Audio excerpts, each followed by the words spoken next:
Dito,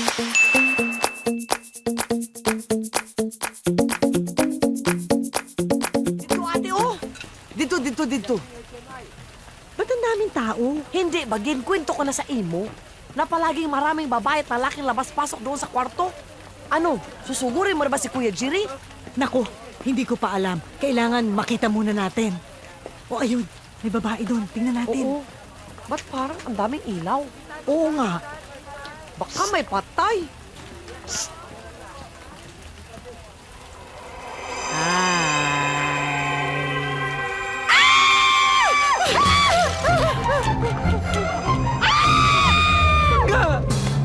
Bangga!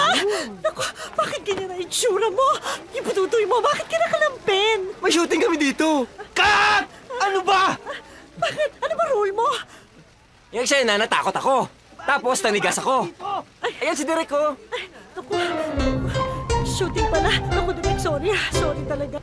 Ba't kailangan mo ko pag sinusan? Sinasabi sa'yo shooting lang yun, nakakaya tuloy sa direktor. I'm sorry, Jerry. Patawarin mo na ako. Ayaw pumasok ng school? Dahil nalaman nilang bading girlsy ka? Bakit? Ikaw lang ba ang girl sa school? Kahit na kuya, no, nakakahiya pa rin. She's way too much! Kung ano-ano yung pinag-uutos, nung nabuntis yung mami ko, hindi naman siya ganyan kaarte ah. Alam mo, Adrian, ang sabihin mo, nagsiselos ka lang kasi. Nagsiselos ka! Yes, I admit it. I did it for love. Love yourself, Rowena. Tanggapin mo muna ang sarili mo bago ka tanggapin ang ibang tao. Hindi naman ako nahihiya dahil ganito ako, no? Nahihiya ako dahil kailangan ko pa magpanggap. Wala kaming ginagawang masama ni Betty. Ikaw ang mahal ko. Yun din yung sinabi ni Ruin kay Ruel eh. Hoy! Huwag kayong maingay. Natutulog ako eh. Paano na ang baby? Baka magka-memory gap.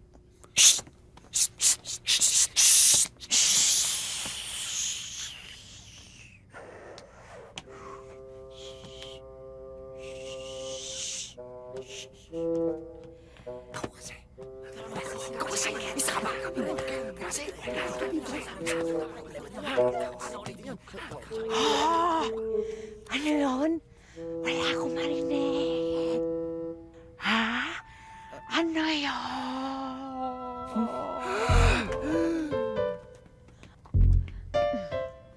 Ay, nag-walk out? They don't like me.